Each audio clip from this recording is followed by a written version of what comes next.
नमस्कार मैत्रिणींनो, स्वागत आहे माझ्या YouTube चॅनलमध्ये तुम्हा सर्वांचे. खूप सुंदर ही बॅग तयार झालेली आहे. हे बघा, आतील बाजूने भरपूर स्पेस आहे आणि एक मोठे झिपर पॉकेट दिलेले आहे पुढच्या बाजूने. हे बघा, अशा पद्धतीने. ही बॅग आपण शोल्डर बॅग, ट्रॅव्हल बॅग किंवा शॉपिंग बॅग म्हणूनही यूज करू शकतो. शर्टचा कापड, जुना शर्टचा कापड आणि नॉन वुवन फॅब्रिक यांचा वापर करून मी ही बॅग तयार करणार आहे. हे बघा, अशा पद्धतीने मी स्टिच करून घेतलेले आहे.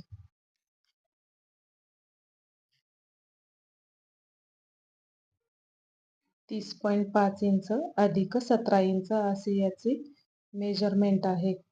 3 इंच वरती मार्किंग करून घेऊया आणि कट करून घ्यायचे आहे. अशा पद्धतीने कट करून घेतलेले आहे. हे बघा, आता एक झिप घ्यायची आहे 17 इंचची आणि ती आपण स्टिच करून घेऊया.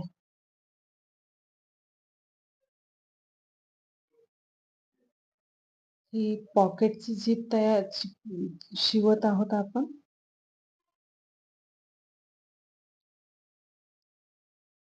11.5 इंच अधिक 17.5 इंचचं एक फॅब्रिक घेतलेले आहे.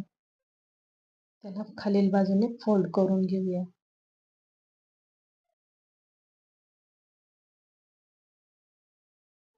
अशा पद्धतीने फोल्ड करून झालेले आहे.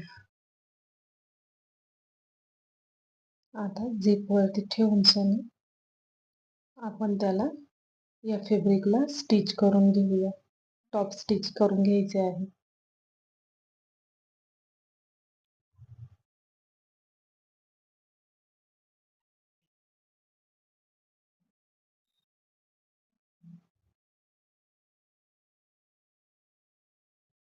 दाब टीप टाकून घेऊया.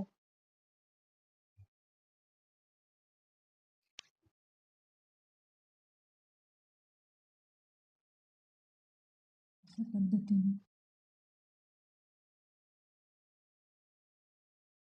कपड्याला तीनही बाजूंनी स्टिच करून घेऊया आणि उरलेल्या कपड्याला कटिंग करून घेऊया.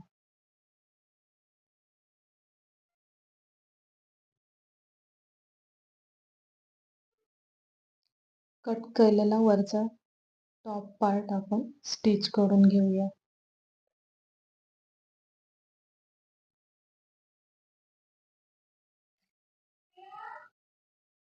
पुन्हा एक पट्टी घेतलेली आहे आणि ती त्यावरती ठेवून स्टिच करून घ्यायची आहे. जसे खाली आपण स्टिच केले आहे तसेच आपण वरच्या बाजूलाही स्टिच करून घ्यायचे आहे. हे बघा, अशा पद्धतीने.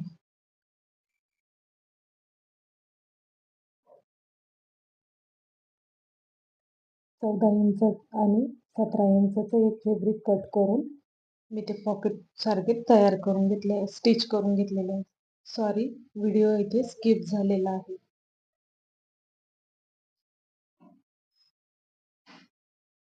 दोन पट्टी तयार करून घेऊया नॉन वुवन फॅब्रिक अटॅच करून. उरलेला कपडा कट करून घेऊया अशा पद्धतीने. अशा दोन पट्टे आपण तयार करून घेतलेले आहे. त्यांचं मेजरमेंट आहे 15 इंच अधिक 2.5 इंच. 19 इंचची एक झीप आणि एक रनर घेतलेले आहे. आधी आपण मार्किंग करून घेऊया, म्हणजे जेणेकरून आपल्याला तिथपत ते दुमडून आणि स्टिच करता येईल. दुसऱ्या बाजूलाही आपल्याला अशाच पद्धतीने झिपला स्टिच करून घ्यायचे आहे.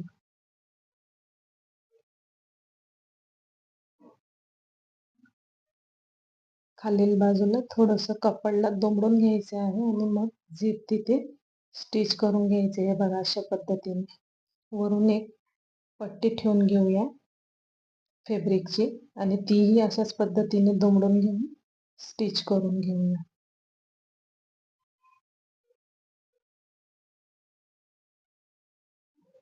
दुमडलेल्या बाजूला आपण स्टिच करून घेऊया आणि पलटवून घेऊ. पलटवून घेतल्यानंतर आपण यावरती दाबटीप टाकायची आहे. अशा पद्धतीने खालील बाजूला व्यवस्थितपणे फोल्ड करून अशा पद्धतीने स्टिच करून घ्यायचे आहे.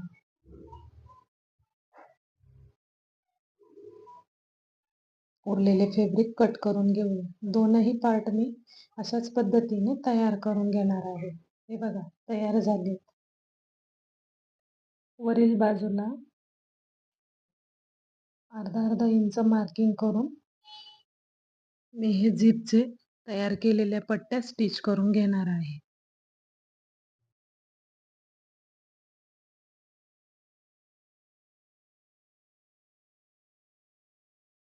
दाबटीप टाकून घेऊया.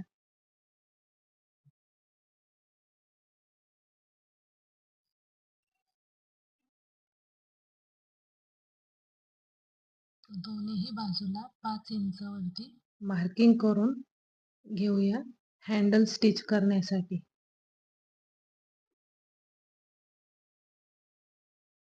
हे बघा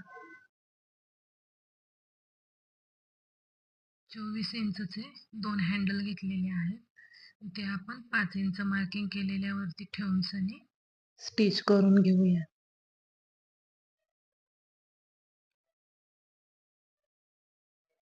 अशा पद्धतीने दोन्ही बाजूचे हँडल स्टिच करून झालेले. हे बघा सेंटर पॉइंट दिलेला होता. सेंटर पॉइंट वरती मार्किंग करून घेऊया. हे आपल्याला साइड पार्ट तयार करून घ्यायचे आहेत बॅगेला लावायचे.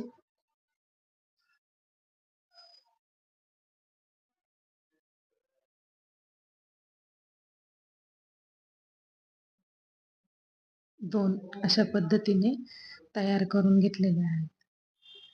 यांची उंची साधारण 13 इंच अधिक 5 इंच अशी आहे.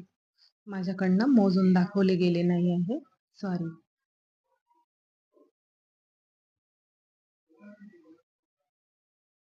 तीनही बाजूंनी आपण हे स्टिच करून घेऊया. अशाच पद्धतीने स्टिच करून घ्यायचं आहे.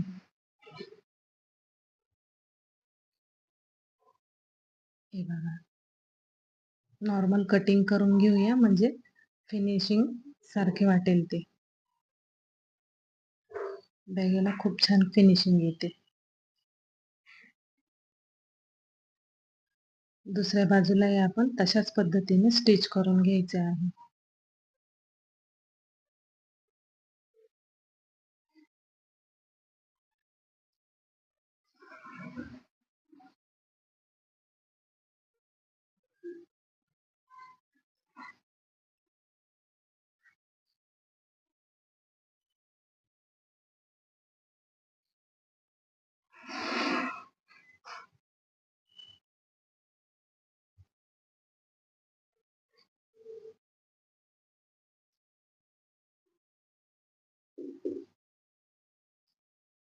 कटिंग करून घेतलेली आहे. फिनिशिंग मध्ये खूप सुंदर ही बॅग तयार होते.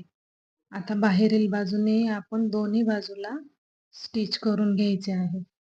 तीनही बाजूला दाबटीप टाकून घेऊया म्हणजे बॅगेचा शेप अगदी बरोबर येतो बॉक्स बॅग सारखा. हे बघा खूप सुंदर ही शॉपिंग बॅग, ट्रॅव्हल बॅग म्हणा, काहीही म्हणा तुम्ही याला, पण खूप सुंदर पद्धतीने ही बॅग तयार झालेली आहे.